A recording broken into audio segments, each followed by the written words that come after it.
Hi good morning. இது SP channel. நான் உங்கள் இனிய தொழிவாசினி ரவி. இன்றைக்கி நம்ம கந்தரப்பம் தான் செய்ய போகிறோம். இது பாரம்பரியமானது, செட்டிநாடு ஸ்பெஷலான இது. ரொம்பவே சாப்பிட்றதுக்கு அவ்வளோ டேஸ்ட்டாக இருக்கும். சாப்பிட்டுட்டே இருக்கலாம் போல் இருக்கும். வாங்க இது வீடியோக்குள்ளே போய் பார்க்கலாம். வாங்க பார்க்கலாம். பாருங்கள் எவ்வளோ புசு புசுன்னு நல்லா இருக்குது பாருங்கள். வெளியே நல்லா உள்ளே பாருங்கள் நல்லா சாஃப்டாக இருக்குது, வெளியே நல்லா கிறிஸ்பியாக இருக்குது பாருங்கள். சாப்பிட்றதுக்கு அவ்வளோ ஒரு டேஸ்ட்டாக இருக்குங்க. வாங்க இதை எப்படி செய்யலான்னு பார்க்கலாம்.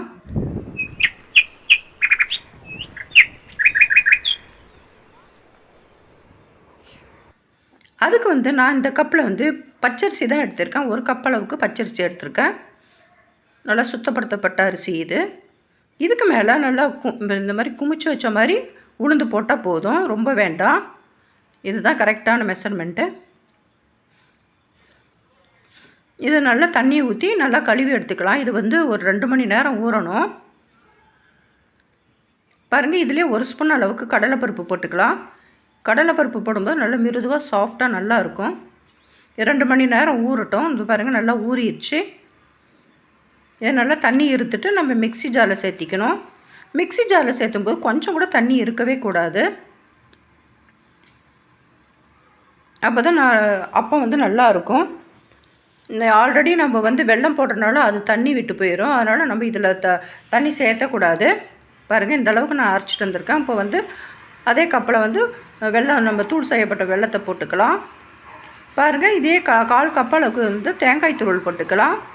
தேவையான உப்பு போட்டுக்கலாம். ஏலக்காய் பொடி பண்ண பார்த்தா 1 ஸ்பூன் போட்டுக்கிறேன். இது எல்லாமே நல்லா நைஸாக அரைச்சிட்டு வந்துடணும். தண்ணி எதுவும் சேர்த்தவே கூடாது. வெல்லம் சேர்த்துருக்கணும், அதே தண்ணி விட்டு போயிடும். பாருங்கள், இந்த பதத்துக்கு நைஸாக அரைச்சிடணும். பாருங்கள், வெல்லம் சேர்த்தனால எவ்வளோ தண்ணியாக வந்திருக்குன்னு பாருங்கள். நான் கொஞ்சம் கூட தண்ணி சேர்த்தவே இல்லை. பாருங்கள், நல்லா தோசை பதத்துக்கு இருக்கணும், தோசை மாவு பதத்துக்கு இருக்கணும். இதிலே 1 ஸ்பூன் நான் கருப்பேல் போட்டுக்கிறேன். கருப்பேல் சேர்த்து செய்யும்போது ரொம்பவே டேஸ்ட்டாக இருக்கும். ஒரு பிஞ்சு சோடாப்பு கூட போட்டுக்கலாம். ஒரு பேன் வச்சு நான் ஆயில் விட்டுக்கிறேன். ஆயில் நல்லா ஹீட் ஆகணும். இது நார்மல் ஃப்ளேமில் வச்சு நம்ம செய்யணும், இல்லாட்டினா வெளியே கரிகிரும், உள்ளே வேகாது. பாருங்கள், இந்த மாதிரி ஒரு கரண்டியில் நான் ஒரு குழிக்கரண்டி எடுத்து ஊற்றிக்கலாம்.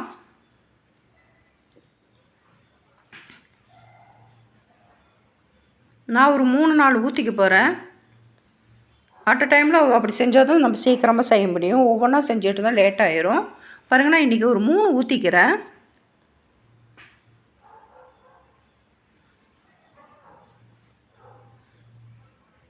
இந்த மாதிரி ஒரு கரண்டி வச்சு நம்ம அப்பத்து மேலே எண்ணெயை நல்லா இந்த மாதிரி அடித்து விடலாம். அப்போ தான் நல்லா அப்பம் மேலே நல்லா பொங்கி வரும். நல்லா உள்ளே வெந்து நல்லா அப்பம் நல்லா புசு புசுன்னு வரும். அதுக்காக தான். பாருங்கள் எப்படி புசு புசுன்னு வந்திருக்குன்னு பாருங்கள்.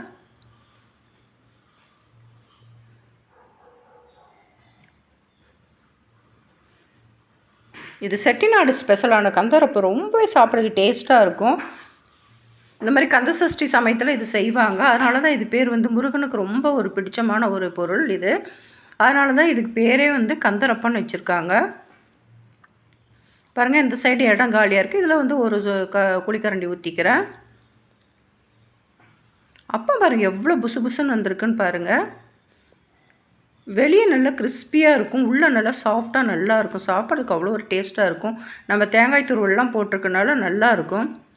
தேங்காய் தூள் நம்ம ரொம்பவும் போடக்கூடாது. எண்ணெய் ரொம்பவும் போட்டால் ஆயில் குடிச்சிடும். அதனால் நம்ம சொன்ன அளவுக்கு போட்டாவே போதும். இப்படி கரண்டியில் எண்ணெய் நம்ம மேலே ஊற்றும்போது நல்லா அப்போ உப்பி வரும். அதுக்காக தான் இந்த மாதிரி செய்கிறேன். நார்மல் ஃப்ளேமில் அது மட்டுமே வச்சுக்குங்க. நல்லா அப்பம் நல்லா வேகுது பாரு. இந்த மாதிரி ஒரு குச்சி கரண்டி எடுத்து நான் இந்த மாதிரி குத்தி எடுத்துக்கிறேன். அப்போ தான் எக்ஸஸாக இருக்கிற ஆயிலெலாம் இந்த மாதிரி வச்சுக்கிறேன். அப்போ தான் அதில் உள்ள ஆயிலெலாம் கீழே வடிஞ்சிரும். இந்த மாதிரி நான் செய்கிறேன். ஆயில் இருந்தால் கூட அது கீழே வடிஞ்சிரும். பாருங்கள், கம்ப்ளீட்டாக வடிஞ்சிருச்சு. இதை எடுத்து வச்சுக்கிறேன்.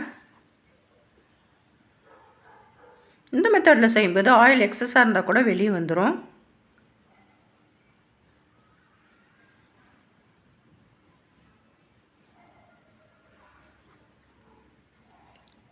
பாருங்கள், இன்னொரு ஊற்றி காமிக்கிறேன், ஒரு கரண்டி ஊற்றி காமிக்கிறேன்.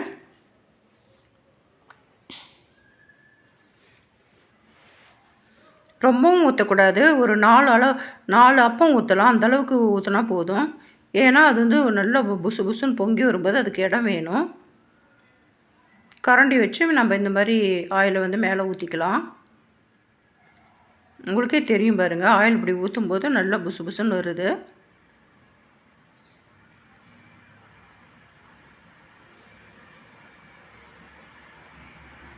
பாரம்பரியான இந்த கந்தர் அப்பம் வந்து ரொம்பவே டேஸ்ட்டாக இருக்கும். குழந்தைங்க முதல் பெரியவங்க வரைக்கும் எல்லாருக்குமே ரொம்பவும் பிடிச்சிருக்கும். சாப்பிட்றதுக்கு டேஸ்ட்டாக இருக்கும். ரொம்ப ஒரு ஹெல்த்தியான ஒரு டிஷ்ஷு தான் இது.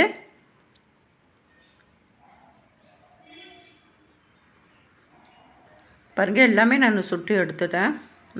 4, 5 இருக்குது. இந்த மெத்தடில் நீங்கள் செஞ்சிங்கன்னா ஆயில் ஃபுல்லாகவே வந்துடும். நல்லா வடிஞ்சிடும் எல்லாமே. பாருங்கள், நான் ஒரு கப் அளவுக்கு தான் நான் அரிசி எடுத்தேன். பாருங்கள் எவ்வளோ வந்திருக்குன்னு பாருங்கள்.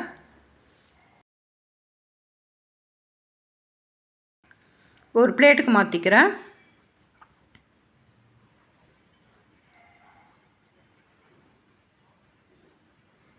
பார்க்கவே அவ்வளோ அட்டகாசமான இந்த கந்தரப்பம் சாப்பிட்றதுக்கும் அவ்வளோ ஒரு டேஸ்ட்டாக இருக்கும். நீங்களும் ட்ரை பண்ணி பாருங்கள். நான் சொன்ன மெத்தடில் பாருங்கள். இந்த வீடியோ உங்களுக்கு பிடிச்சிருக்குன்னு நினைக்கிறேன்.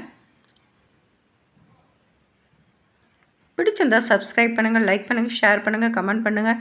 இன்னொரு இன்ட்ரெஸ்டிங்கான வீடியோவோட நான் உங்களை மீட் பண்ணுறேன். எதையுமே ரசித்து செய்யுங்க, ருசித்து சாப்பிடுங்க.